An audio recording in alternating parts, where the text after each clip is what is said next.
আজ সকাল থেকেই একই রকম ঝকমকে রোদ্দুর। করিডোরের বাইরে ওপেন টেরাসে এসে একটু দাঁড়াই।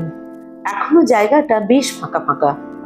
যেভাবে হোটেল তৈরি হচ্ছে কদিন এরকম থাকবে জানি না। আজ আমাদের হোটেল ছেড়ে চলে যেতে হবে। মনটা একটু খারাপ হলেও বেশ কিছু স্পট আজ এক্সপ্লোর করব ভেবে বেশ আনন্দও লাগছে।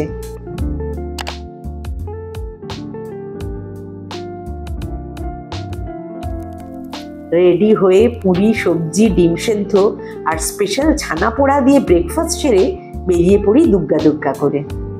এটা হচ্ছে দারিংবাড়ির টুরিস্ট স্পটগুলো, সাইট সিইং যেগুলো আছে সেগুলো এইখানে হোটেলের সঙ্গে দিয়ে দিয়েছে যে এইগুলো দেখার ব্যাপার। এখানে এইগুলো আমি দিয়ে রাখলাম আপনাদের সকলের জন্য।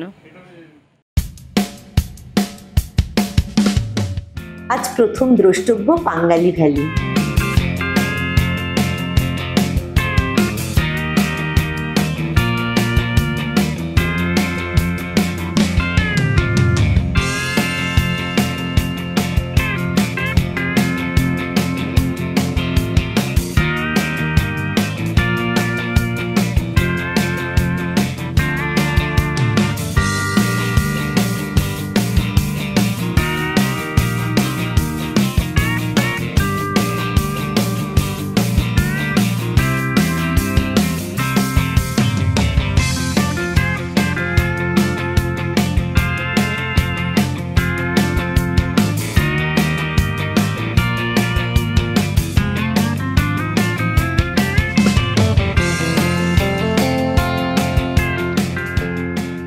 পূর্বঘাট পর্বতে ঘেরা অসাধারণ একটা জায়গায় গাড়ি দাঁড় করালেন আমাদের পাইলট দাদা। দারিংবাড়ি থেকে দূরত্ব 7 কিলোমিটারের মতো। নিসর্গ অপরূপ। একদিকে ঘন সবুজ পাহাড় আর উল্টো দিকে পাহাড় কেটে রাস্তা তৈরির কারণে লাল রঙের সাথে নানা আকৃতির পাথরের মিশেল এক অসম্ভব সুন্দর দৃশ্য তৈরি করেছে।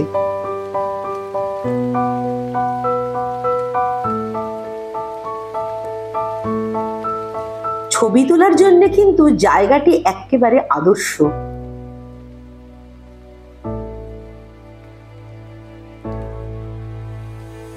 দারিংবাড়ি থেকে 20 কিলোমিটার দূরে মৃদুবান্দা ওয়াটারফল আমাদের সেকেন্ড ডেস্টিনেশন। রাস্তার দৃশ্য যথারীতি অপূর্ব। নীল আকাশ, সাদা মেঘের সাথে সবুজের বাহারে মন প্রাণ ভরে যায়। যতই দেখি চোখ ফেরানো যায় না যেন।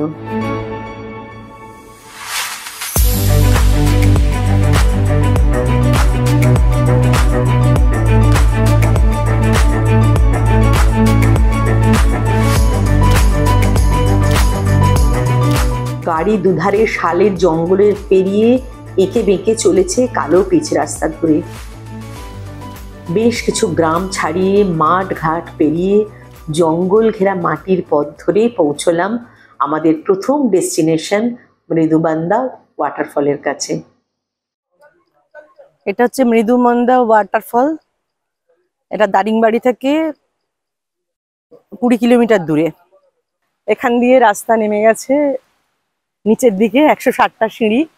এগোচ্ছি কিছুটা এগোতে এগোতে এখানে শুধু জঙ্গল, মানে চারিদিকে শুধু গাছ আর গাছ। দারুণ লাগছে, প্রকৃতির মধ্যে শুধু সবুজ। সিঁড়ি নেমে গেছে নিচের দিকে। বেশ সিঁড়িগুলো চওড়া চওড়া, ছোট ছোট ধাপ, অসুবিধা নেই খুব একটা। আর চারিদিকে ঘন সবুজ জঙ্গল। বেশ কিছুটা অরণ্য সংকুল রাস্তা ধরে এগিয়ে 160 সিঁড়ি পেরিয়ে সামনে যেতে যে দৃশ্য দেখলাম তা এক কথায় অনবদ্য।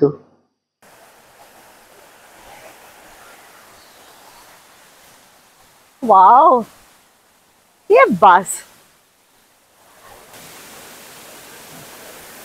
ঘন জঙ্গলের মধ্যে প্রবলভাবে জল নেমে আসছে কালো পাথরের পাহাড়ের গা বেয়ে। মৃদুবান্দা ওয়াটারফল প্রবল গতিতে নেমে আসছে। মৃদুমন্দ একেবারেই নয়। সামনে একটা জলাশয় তৈরি হয়েছে, তার একদিক দিয়ে জল বয়ে যাচ্ছে দূরে কোথাও। এই জলপ্রপাত একেবারে যেন আমাদের সামনে। জলের ছিটে উড়ে এসে গায়ে লাগছে।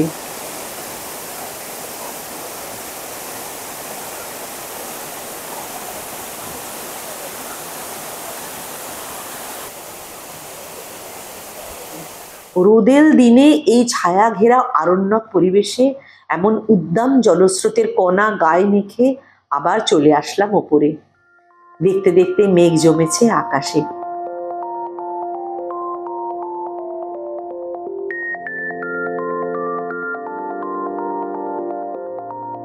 চলতে চলতে বৃষ্টি এলো ঝেঁপে। ওয়াইপারের ওঠানামার মতোই আকাশে মেঘ রোদ্দুরের খেলা। খানিক পথ পেরোতেই আবার বৃষ্টি ধোয়া ঝকঝকে নীল আকাশ। কালো টানা সাপের মতো এঁকে বেঁকে চলা রাস্তার দুপাশে ঘন সবুজ শাল গাছের সারি। এবার আসি গাড়ির কথায়। আমাদের হোটেল থেকে গাড়ির ব্যবস্থা করে দেয়। সেক্ষেত্রে 3 দিনের জন্য এসি গাড়ির খরচ পড়ে 11,700 টাকা। যদি নন এসি হয় তবে খরচ 10,500 টাকা। আপনি চাইলে গাড়ি নিজেও নিতে পারেন। সেক্ষেত্রে হোটেলে শুধু থাকা খাওয়ার প্যাকেজের ব্যবস্থাও আছে।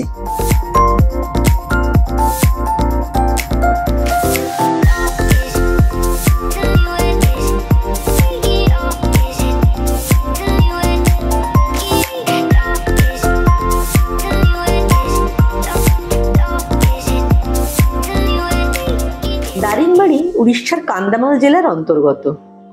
গোপালপুরের পথে সে কান্দামাল জেলা ছাড়িয়ে আমরা এবার ঢুকে পড়েছি গজপতি জেলায়। ড্রাইভার দাদা কুশবাবু জানালেন এই জেলায় আছে 3টি দর্শনীয় স্থান। প্রথমেই এসে দাঁড়াই একটা বিশাল বড় জলাধার হারভাঙ্গি ড্যামের সামনে। শান্ত স্থির জল, সবুজ সবুজ রঙের জল, বাঁধ দিয়ে রাখার কারণে। ড্যামের ওপর দিয়ে একটা ব্রিজের মতো যেরকম থাকে সাধারণত। ওই যে দূরে আমাদের গাড়ি দাঁড়িয়ে আছে। প্রখর সূর্যদেব তখন মধ্য গগনে বিরাজ করছেন। সামনে 3 দিক পাহাড়ে ঘেরা শান্ত স্থির জলরাশি। প্রকৃতির সাথে মিলিয়ে এই জলাধারের রূপ অসাধারণ লাগছে।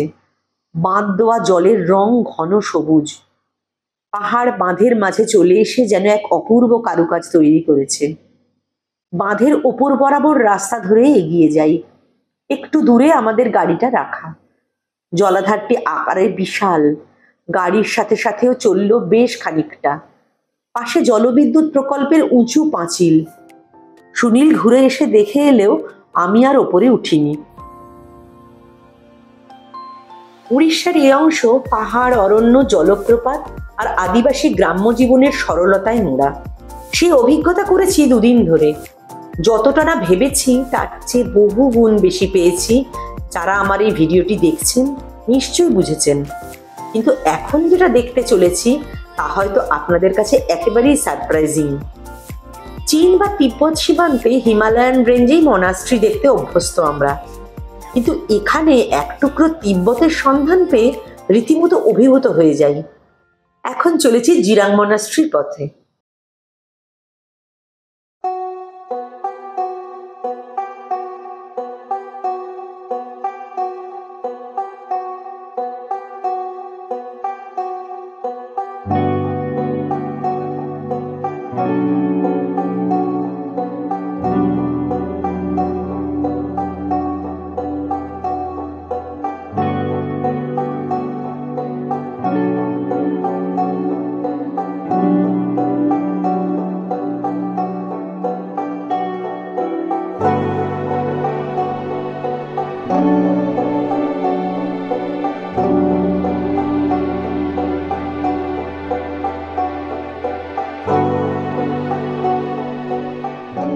টাকার টিকিট কেটে ভেতরে গিয়ে দেখি বৌদ্ধদের সাজানো এক উদ্যান।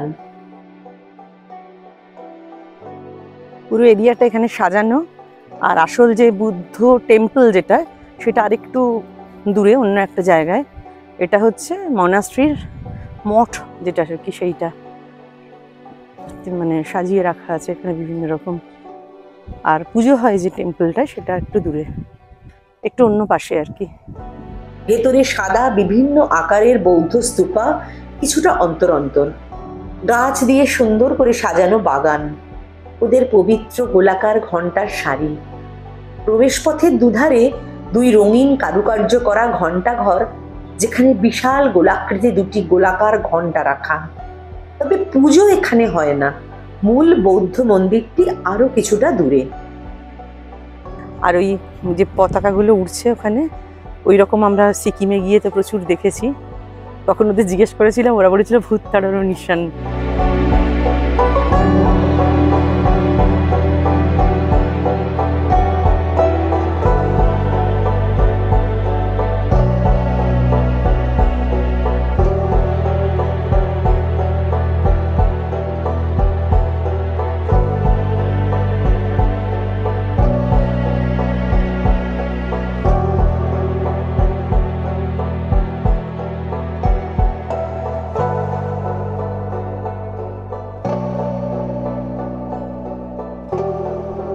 এই জায়গাটিকে মিনি তিব্বত বলাই যায়।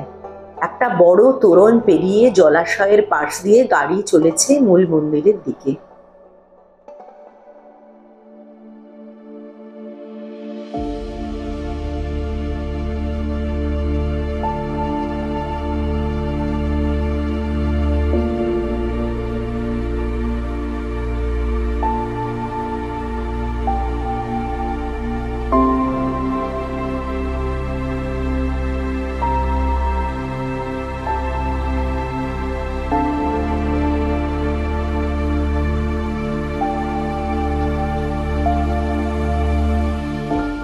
জায়গাটির স্থানীয় আরেকটি নাম চন্দ্রগিরি। জিরাং মনাস্ট্রির মূল মন্দির পদ্মসম্ভা মহাবিহার। এটি উত্তর পূর্ব ভারতের সবচেয়ে বড় বৌদ্ধ মঠ। 2010 সালে দালাই লামা এই বৌদ্ধ মঠের উদ্বোধন করেন। ভেতরে বৌদ্ধ পাঠ নেওয়া লামা ছাত্র ও শিক্ষকদের থাকার জন্য আবাস আছে। পরিষ্কার সুন্দর পরিবেশ। এটির প্রবেশ মূল্য 5 টাকা জনপ্রতি। বিশাল জায়গা জুড়ে তৈরি করা।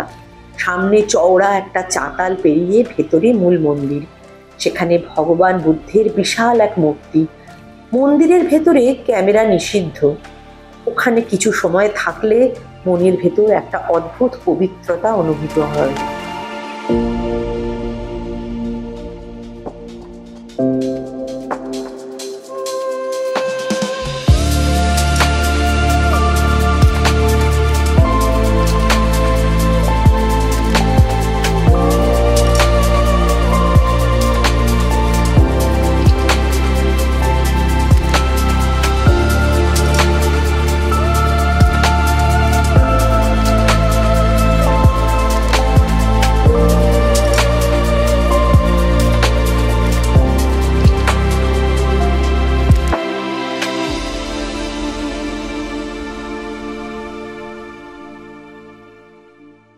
সবুজ পাহাড়, মাঠ, চাষক্ষেত, সারি সারি ভুট্টার গাছকে পেছনে ফেলে নীল আকাশ আর মেঘেদের কোলাকুলি দেখতে দেখতে পৌঁছে গেছি আরেকটি ঝর্ণার কাছাকাছি।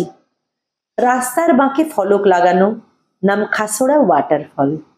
গাড়ি গিয়ে যেখানে দাঁড়িয়েছে সেখান থেকেই জলপ্রপাত দেখতে পাওয়া যাচ্ছে। এখানে প্রায় সমতলে এমন অসাধারণ দৃশ্য কল্পনাও করিনি। বর্ষার জলে পুষ্ট প্রবল সেই জলধারা চওড়া পাথরের থেকে নেমে এসে বয়ে চলেছে। ওঠানামার ঝক্কি ছাড়াই একেবারে সামনে চলে যাওয়া যায়। ওয়াটারফলসের কাছেই একবারে গাড়ি এসে দাঁড়িয়েছে, দূর থেকেই দেখতে পাওয়া যাচ্ছে। এখানে তো জল একদম কাছে।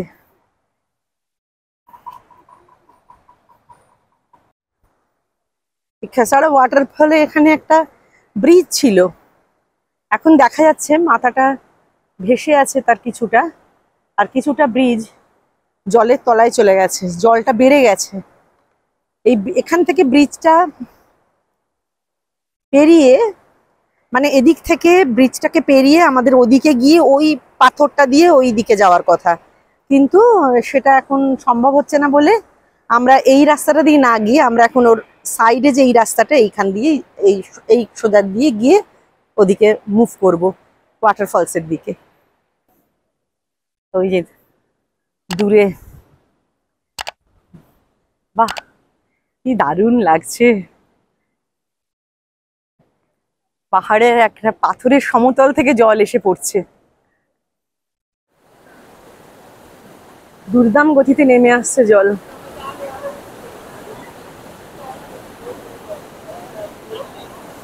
বাচ্চা ছেলেরা সব চান করছে এখানে।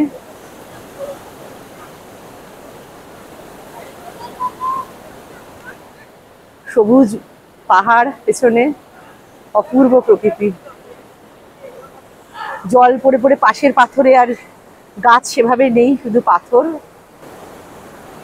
জল ক্রমশ বয়ে যাচ্ছে।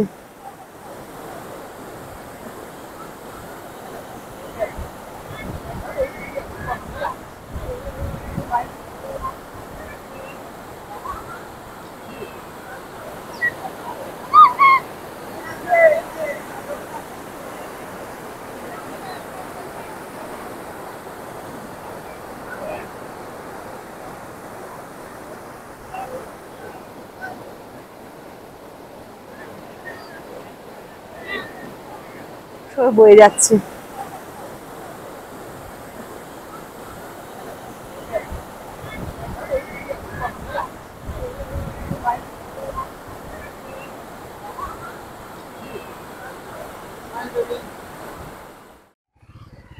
হোটেল রাজ এম্পায়ার।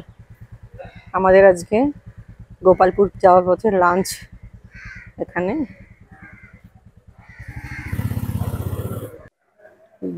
ভেজ থালি, তার মধ্যে নানা রকমের ডাল সবজি। এটা হচ্ছে এখানকার খাবার, দই বেগুন, ডাল। কি কি সবজি আছে আমি বুঝতে পারছি না দেখে আপাতত। এটা একটা টমেটো দিয়ে কিছু একটা আছে। এইখানে একটা, এই একটা তরকারি। এটা কিছু নারকোল গোছের কিছু হবে। হ্যাঁ, সাউথ ইন্ডিয়ান টাইপের খাবার আর কি। আচার, তার সাথে এটা হচ্ছে দেশি চিকেন। দেখা যাক খেয়ে। তিনজনেরই একটা করে এরকম থালি এসছে।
বেশ গরম জলটা, বাবা ভালো গরম গো।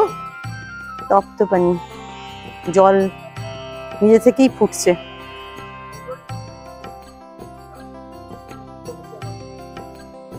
যেরকম আমাদের বক্রেশ্বরে আছে সেরকম।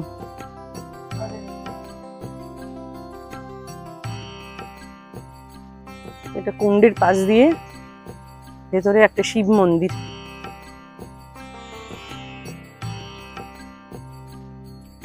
এটিও গঞ্জাম জেলায় অবস্থিত। এখানে প্রাকৃতিক এই উষ্ণ প্রস্রবণের জলকে সালফারের পরিমাণ বেশি থাকায় হট সালফার ওয়াটারও বলা হয়ে থাকে। বস্তুত এই ধরনের ন্যাচারাল হট ওয়াটার ভূমণ্ডলের আভ্যন্তরীণ তাপের কারণে উত্তপ্ত হয়। বহু প্রাচীনকাল থেকেই মানুষের বিশ্বাস, এই প্রাকৃতিক গরম জলের কুণ্ডে স্নান করলে শরীরের বিভিন্ন রোগের, বিশেষত জয়েন্ট পেনের উপশম হয়। আর সেই বিশ্বাস থেকে কুম্ভকে ঘিরে গড়ে ওঠে নানান দেবদেবীর মন্দির। এই তপ্ত পানীয় তার ব্যতিক্রম নয়। মন্দিরের অপোজিটে নানা রকমের দোকান, খাবারের দোকান, ফলের দোকান, বিভিন্ন রকম ছোট ছোট দোকান, বাজার মতো গড়ে উঠেছে। এদিকে গাড়িতে উঠছে, সুনীল ডাকছে, জুতো টুতো পরা হয়ে গেছে। তপ্তপানির প্রায় বিপরীতে আছে তপ্তপানি ডিয়ার পার্ক। এখানে বিশাল অঞ্চল জুড়ে সাম্বার হরিণ, স্পটেড বা চিতল হরিণ, বার্কিং ডিয়ারের সাথে কিছু অন্যান্য প্রাণীও রাখা আছে। আমাদের আর যাওয়া হয়নি ডিয়ার পার্কে, তবে যাদের সাথে বাচ্চা আছে তারা ঘুরে আসবেন নিশ্চয়ই। বাইরে থেকে দূরে দু একটা হরিণ দেখতে দেখতে এগিয়ে গেলাম গোপালপুরের দিকে। হোটেলে থাকা খাওয়ার হিসেব আর বুকিং প্রসিডিওরটা এবার একটু বলে রাখি। এখানে আমাদের প্যাকেজ 2 রাত 3 দিনের। জনপ্রতি থাকা ও সারাদিনের খাওয়া নিয়ে পড়েছে 1,500 টাকা প্রতিদিন। আমরা 3 জন ছিলাম। এই রেটটাই লোক সংখ্যা বাড়লে কিছুটা কমে যাবে, এরকমই জানান সঞ্জীব বাবু। সেক্ষেত্রে টিম যত বড় হবে ততই খরচ কম।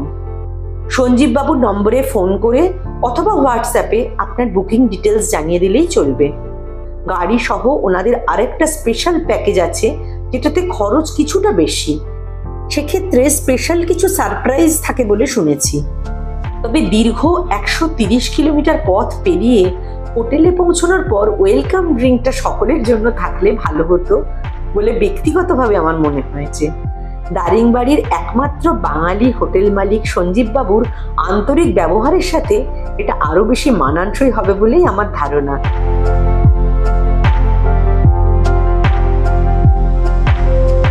সারাদিনের ঘোরাঘুরির ক্লান্তির মধ্যেও নতুন জায়গা দেখার একটা চাপা উত্তেজনা।